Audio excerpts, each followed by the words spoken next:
Já pensou estar preso em um labirinto e encontrar uma porta secreta que leva você a um ser misterioso e que quer comer você? Não, tô cheio de fome, que isso, caralho? Quero comer meu arroz e feijão, pô. Eu sou Marcelo Patrola e seja muito bem-vindo.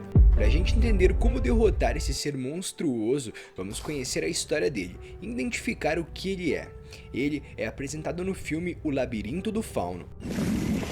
Ah, sois vós. O filme é ambientado na Espanha, em 1944. Oficialmente, a Guerra Civil já havia terminado, mas um grupo de rebeldes ainda luta nas montanhas ao norte de Navarra. Ofélia, de 10 anos, mudou-se para a região com sua mãe. Lá, elas esperam seu novo padrasto, um oficial fascista, que luta para exterminar os guerrilheiros da localidade. Solitária, a menina logo descobre a amizade com Mercedes, uma jovem cozinheira da casa, que serve de contato secreto dos rebeldes. Além de seus passeios pelo jardim da imensa mansão em que moram, Ofélia descobre um labirinto que faz com que todo mundo de fantasia se abra, trazendo consequências, não só para ela, como também para todos à sua volta. Ao entrar no labirinto, Ofélia encontra o Fauno, um ser obscuro e um tanto manipulador, que afirma que a menina seria uma princesa, que regressaria e salvaria um reino mágico. O Fauno então pede para Ofélia realizar 3 missões para provar ser a tal princesa e entrega-lhe então um livro, que quando ela estivesse sozinha iria revelar suas missões. Sua primeira missão era salvar a vida de uma grande árvore mágica, matando um sapo que vivia dentro dela e retirando uma chave que se encontrava dentro do tal sapo. Depois de realizar a primeira missão, Ofélia fica preocupada com sua mãe, que fica gravemente doente. Como ela ainda não havia realizado a segunda missão, o Fauno vai até seu quarto para cobrá-la. Ofélia então se queixa sobre sua mãe e o Fauno se dispõe a ajudá-la. Ele então entrega a ela uma mandrágora e pede para que ela coloque uma bacia com leite e que todas as noites alimentasse a mandrágora com 2 gotas de sangue e a coloque debaixo da cama de sua mãe. Ofélia obedece o Fauno e sua mãe melhora. Assim, ela segue para sua próxima missão. Para sua próxima missão, o Fauno lhe dá um pedaço de giz e uma ampulheta. Sua segunda missão era desenhar uma porta na parede de seu quarto com o giz dado pelo Fauno. Assim que desenhasse a porta, ela se tornaria verdadeira, e quando a porta se abrisse, ela deveria colocar uma ampulheta para funcionar. Ao entrar na porta, Ofélia teria que abrir uma pequena porta com a chave encontrada dentro do sapo, que era da primeira missão, e deveria voltar com o objeto nela. Ofélia não deveria comer nada que estivesse dentro da porta, porém ela acaba quebrando a regra. Voltando para seu quarto, ela entrega o objeto que havia encontrado, uma faca e uma adaga ao Fauno. Vendo que a garota havia quebrado as regras da segunda missão, o Fauno desfaz o acordo com ela. Mais tarde, seu padrasto a vê debaixo da cama de sua mãe e a questiona por que de uma planta está embaixo. Ofélia conta a sua mãe que aquela planta era mágica e que salvaria sua vida, mas sua mãe não a escuta e joga a mandrágora na lareira. Depois de jogar a planta, Carmen, a mãe de Ofélia, começa a sentir dores e logo depois dá luz a seu filho e acaba morrendo no parto. Ofélia então decide fugir com a empregada Mercedes, mas seu padrasto descobre e a tranca dentro de seu próprio quarto, sozinha. O Fauno então aparece, dando a Ofélia uma segunda chance, com apenas uma condição, que ela não questionasse suas decisões, e ela então aceita. Sua terceira missão era levar seu irmão, recém-nascido, até o labirinto do Fauno. Ofélia avisa ao Fauno que estava trancado em seu quarto, e ele dá mais um pedaço de giz. Chegando ao labirinto, Ofélia questiona o porquê do Fauno estar segurando a adaga que havia encontrado na segunda missão. Sem graça e gaguejando, o Fauno responde: O portal só se abrirá se derramarmos nele sangue inocente. Segundo ele, apenas algumas gotas, ou seja, do sangue de seu irmão. Ofélia então se recusa a entregar o menino para o Fauno, e então ele desfaz o acordo. A história por aí ela continua, mas a gente tem que se ater aos fatos. Esse filme em si, ele nos mostra muitos monstros do universo do diretor Guilherme Del Toro, mas o pior de todos com certeza é o Pac-Man, que ele aparece justamente naquela hora que a Ofélia vai para aquele local que ela não pode comer aquela comida. Então em si ele já é um local que é muito obscuro, né? É muito difícil o acesso, e justamente por isso aqui a gente está tentando descobrir como derrotá-lo. O Peliman é o antagonista secundário do filme, e ele é um monstro humanoide de pele clara, com os olhos nas palmas das mãos, o que lhe dá uma aparência um tanto quanto assustadora. Ele foi interpretado por Doug Jones, que também interpretou o Fauno no mesmo filme. Houve boas razões para que as fadas alertarem Ofélia sobre o Homem Pálido, como mostrado nas paredes do covil da criatura. Há pinturas do Homem Pálido comendo crianças vivas, uma por uma. As crianças nas pinturas imploram obviamente sem sucesso por misericórdia, indicando que o Homem Pálido não tinha vestígios de humanidade. Em um canto de seu covil estava uma grande pilha de roupas e sapatos infantis, que indica que ele come suas vítimas inteiramente, já que não há ossos ou restos mortais. O Homem Pálido provavelmente fez as pinturas que está em seu covil, e ele acaba também mantendo as roupas, como se fosse uma espécie de troféus de suas vítimas.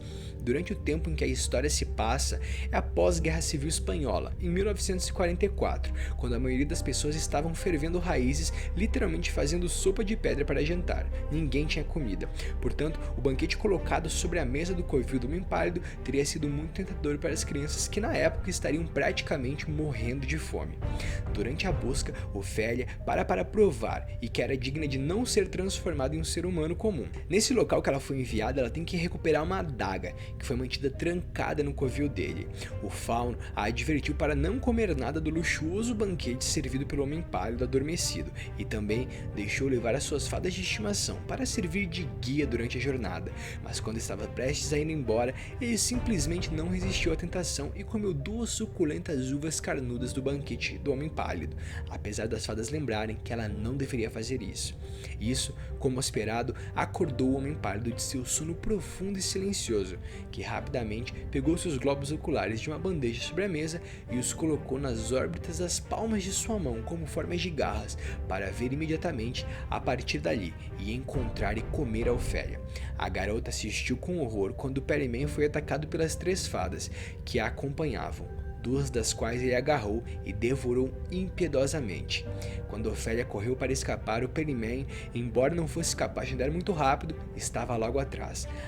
A saída fechou segundos antes de Ofélia conseguir alcançá-la, mas ela rapidamente desenhou outra, com um pedaço de giz que carregava, e tanto ela quanto a fada restante conseguiram escapar bem na hora, deixando o Peliman para trás, para provavelmente voltar a dormir em sua mesa. Cara, procurando muito, eu descobri que algumas criaturas do folclore japonês se assemelham muito ao Peliman. A criatura em si é denominada como Tenome. Para quem já é inscrito no canal, eu posso dizer que ele é um yokai, né? Então vocês já são aqui familiarizados, quem é inscrito há bastante tempo, sobre quais são esses yokais, os demônios japoneses. Mas vamos lá, vamos tentar começar a analisar essa tradução, né? Tenome significa olhos nas mãos. O habitat dele são campos abertos e cemitérios à noite. Sua dieta: ossos humanos recém-saídos do corpo. Justamente por isso a gente consegue aí mais uma vez comprovar que realmente é muito parecido com ele, porque a gente não encontra os ossos das vítimas como é mostrado no filme. Aparência: o Tenome tem uma aparência de um zato idoso, uma espécie de cego. Seu rosto não tem olhos, em vez disso ele tem os olhos nas palmas das mãos.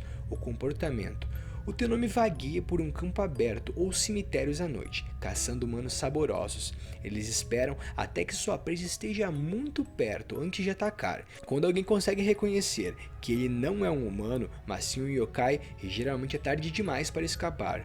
Tenome pode correr muito rapidamente, embora sua visão não seja particularmente forte. Ele tem um poderoso olfato, o que ajuda a seguir suas vítimas no escuro.